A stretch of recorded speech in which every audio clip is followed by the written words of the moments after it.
Isinasalin na yung corona kay Red Queen, pero nang ilalagay na ito sa ulo niya ay hindi ito magkasya. Kaya pinilit ito ng minister na pagkasyahin at nasira ang corona.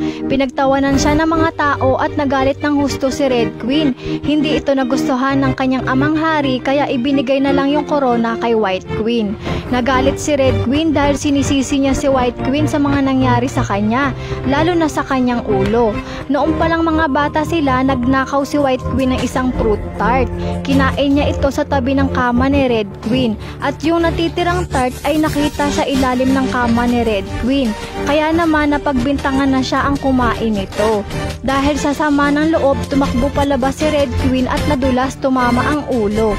At ito rin ang sanhi ng paglaki ng kanyang ulo. Kaya lumaya si Red Queen sa kanilang palasyo at sinunog nito ang palasyo. Kinuha niya yung corona at bumuo siya ng sarili niyang kaharian.